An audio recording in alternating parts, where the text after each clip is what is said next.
Hey y'all, hi. Okay, today's a video for you. I have been thinking about something, and it's this. There are all of these things that I do. And they're things that I might have mentioned once or twice over the years. I kind of think, oh yeah, everybody knows that I do X, or everyone knows that I use Y all the time because I mentioned it once or twice. But really, when I think on it, these are like key elements of my beauty routine, and I haven't talked about them enough when I take into consideration how much I use them or do them and how important I think they are to my self-care, my like beauty-related self-care behind the scenes. Some of them are products that I just feel like are doing a lot for me that I haven't really talked about. And some of them aren't products, which is really important. Some of them are just like techniques or routines. If this is your first time to my channel and you just clicked on this video because you're intrigued by the concept of beauty secrets, then I hope that I will deliver. And if you enjoy this, I hope you'll subscribe. And now let's go ahead and get into the meat of the video.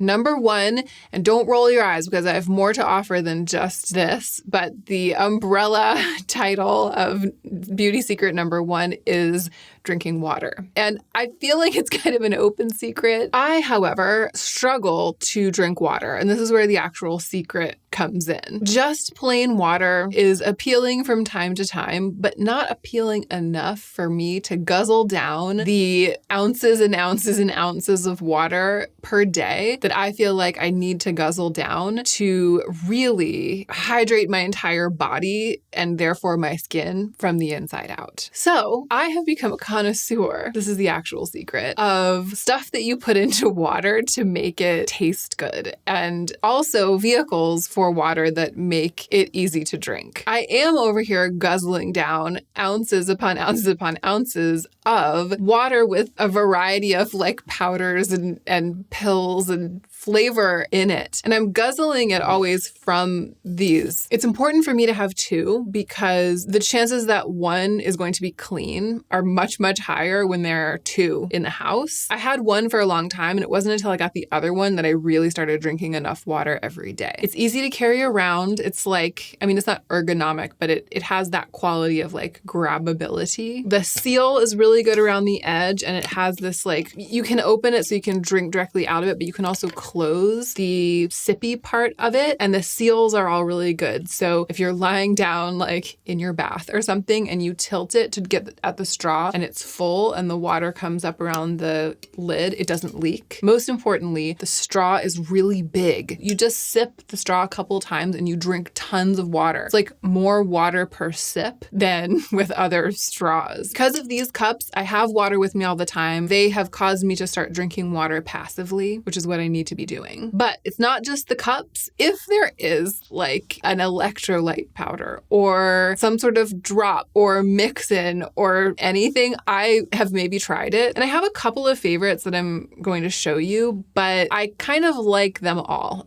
They all have pros and cons, which I'll tell you, but I'm not over here being like, this is the one, like you have to get this one. This is the only electrolyte powder that matters. It's not like that. My beauty secret is just that if it has a flavor and you can mix it into water, I'm into it. So number one, and kind of my number one right now, Ultima electrolyte mix. You can get this at some grocery stores. I think we got this one at Whole Foods, but you can also get it online. It comes in different flavors. This is the lemonade flavor. It's pretty sweet, but not with sugar. It is sweetened with stevia. Do you remember Crystal Light, that yummy sweet lemonade? This is like a healthy version of that. So I'll put like a heaping scoop of this into one of these, and before I know it, I've drunk a ton of water. My runners up right now are Water Drop, which is like the Haute version. Joe calls this the influencer Crystal Light. It's really cute. You get a box of cubes, and each cube is in a little thing. It's a little drop, a little cube, and you drop it into the water. It's way less sweet than I thought it was going to be, and I kind of like that. More refreshing, subtlety of flavor. I don't really think of the Focus Water Drop as causing me to focus, and like the Boost Water Drop is giving me energy. They're just different flavors of water that causes me to drink water. I like having Water Drop and Ultima because sometimes they just need the sweet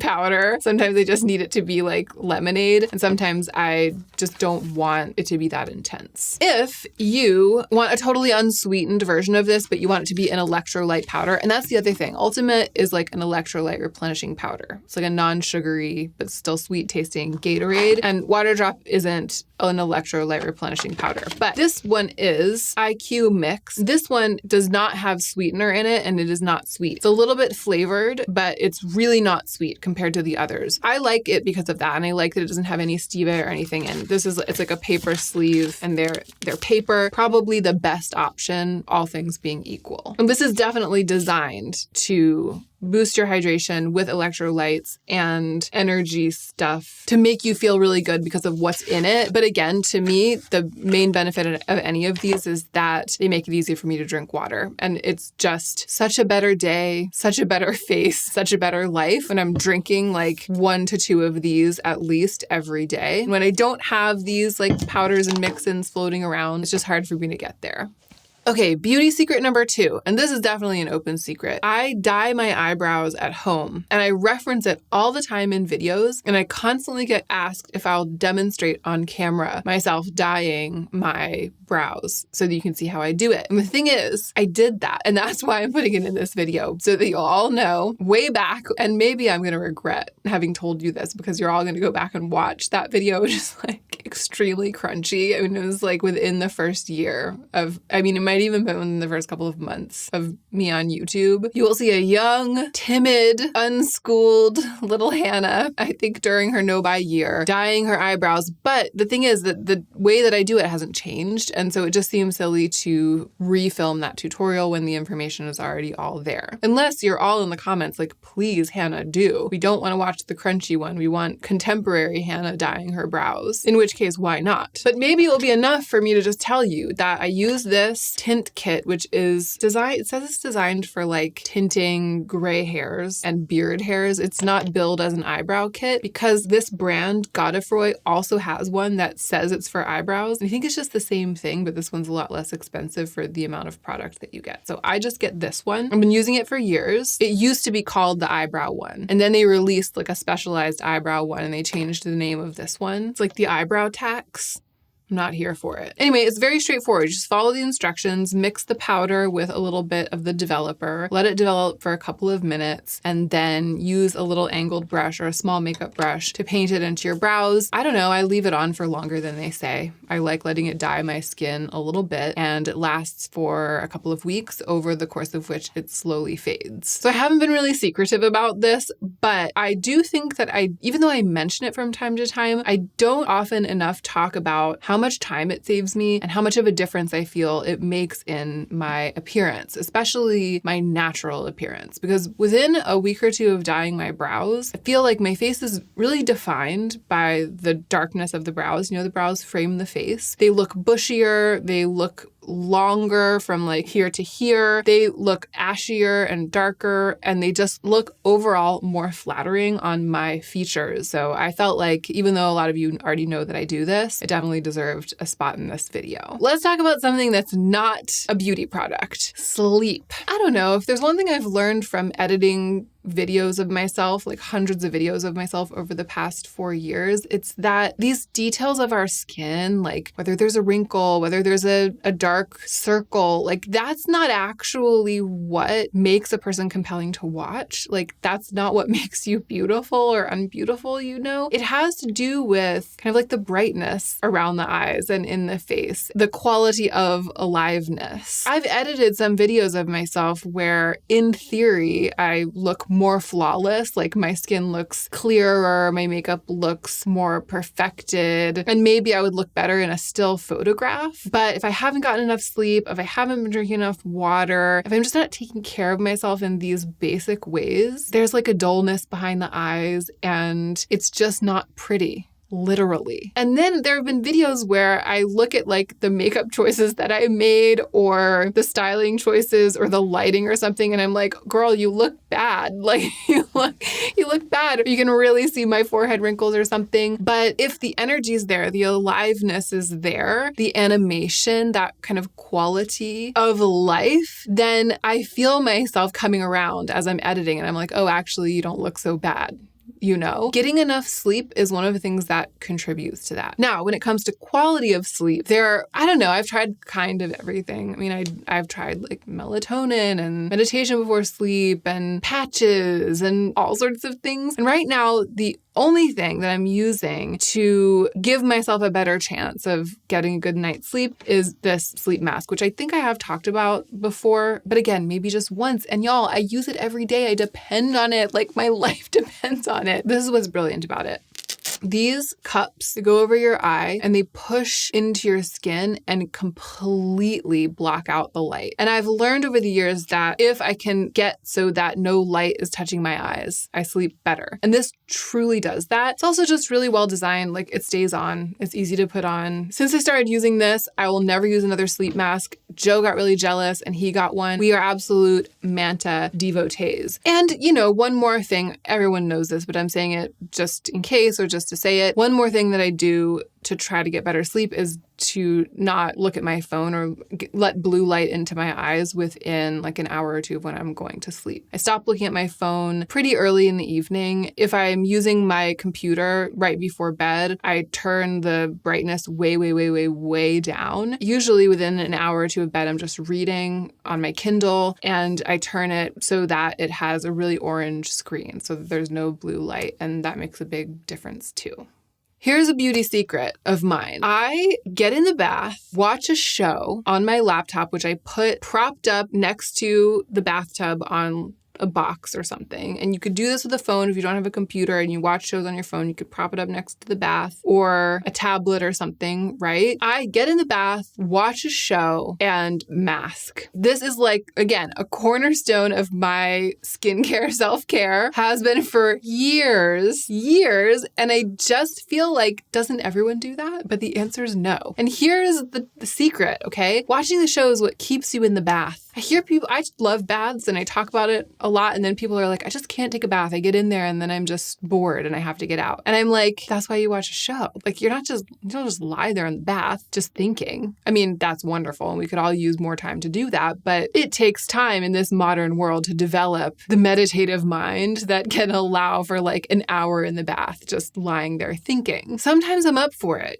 Sometimes if I have a lot to process, I will just lie in the bath for like 20 or 30 minutes without watching anything or doing anything, but not always. And I need to relax in the bath for longer periods at a stretch more frequently than I would be able to do if it were a requirement of that time that I just be like lying there thinking and not be entertained in some way. So one of my beauty secrets is that watching shows in the bath or reading in the bath, I have a waterproof Kindle, which is amazing. And so I can read in the bath too, or listening to a book on tape in the bath. That's also an option. But whatever it is, getting yourself some entertainment to allow you to spend a long time in the bath, stay in the bathtub until the water starts really cooling down kind of thing. That is the way that you take a long bath. And it does so much for relaxation and to help you sleep better and to just generally brighten your overall aspect to have that time. And it also gives me time to do things like masking and exfoliating and sometimes shaving if I feel like it. It gives me time to pamper all the skin from head to toe and to put on a mask and leave it for a long time, which is another thing that I think that people sometimes struggle with. They're like, how do you sit still for long enough that a sheet mask doesn't fall off your face? And I do it. I do all of that stuff in the bath watching a show. I do feel like the Mizon Sugar Scrub, which I've talked about a couple times recently, is kind of a beauty secret in that this is currently my mask of choice. Like right now when I'm masking in the bath, it's with a thick layer of this and I use it to exfoliate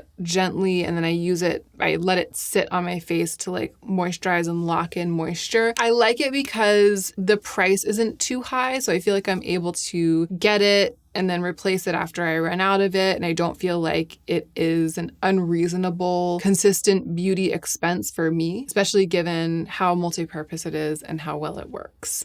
And then finally, an oldie but a goodie. This is something, again, that I assume everybody knows because I used to talk about it all the time. And some of you will know this. I guess it's called slugging now. The thing that I used to just call putting on a really, really thick layer of night cream at the end of my skincare routine at night. And this is why I like to have a very budget-friendly option for a night cream, because I kind of go through it fast. And if it's, like a Drunk Elephant night cream or like a fresh night cream or something, then no, like that's a bad idea because you're using a little scoop of it, like a handful of it every night. I'm talking about laying down a layer, like icing a cake, okay? First, the active ingredients, maybe a little bit of oil or something, and then laying down a layer like icing a cake of some kind of mild, budget-friendly, occlusive night cream that's going to lock all of the other stuff in. It's basically like a barrier. And slugging, I don't want to use Vaseline because I'm acne prone and I think it would clog my pores, but apparently it's a thing that people are talking about where you use Vaseline or something like Vaseline, put a really thick layer of it on at night, and it's called slugging because it's supposed to mimic like the mucus of a slug, as if a slug crawled all over your face. I've been slugging for years and I just depend on it. I feel like no matter what skincare I use, no matter what the active ingredients are, no matter how hydrating the cream is or the serum or whatever, if I just pat it all or rub it all into my skin and it all soaks in, and then I go to sleep with the skincare having soaked in, when I wake up in the morning, my skin feels a little bit dry, like just sort of parched and pruny. When I do the skincare and then I slug some night cream on there like icing a cake, then I wake up in the morning with plump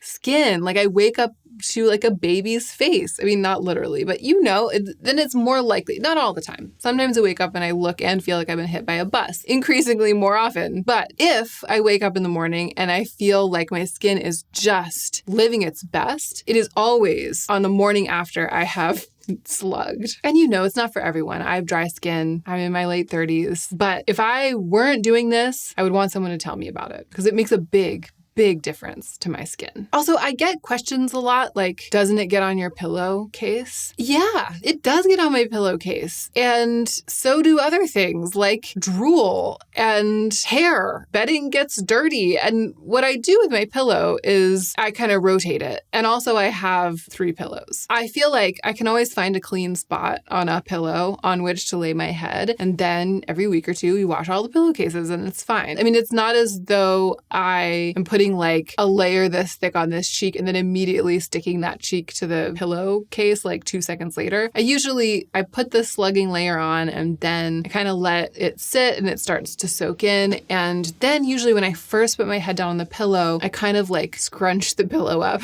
Beauty secrets, this is what you're here for, right? Scrunch the pillow up to here so that the front of my face is like hanging off the edge of the pillow. I sleep on my side instead of like putting my face into the pillow, which might also be a beauty secret because when you put your face into the pillow, you like press creases in your skin. You know what I mean? I try to sleep with my face hanging off the edge of the pillow so that I mean, primarily so that too much night cream doesn't get everywhere, but it also helps my skin stay unsquashed, the skin on my face stay unsquashed while I'm sleeping. A bonus secret here at the end that I didn't even put on the list. Okay, I'm gonna go. I hope that these secrets have been juicy to you. Do you have any beauty secrets that you haven't told me? That's what I want to know in the comments. That's what we all want to know in the comments. Let us fill our comments with beauty secrets. I appreciate you so much for being here.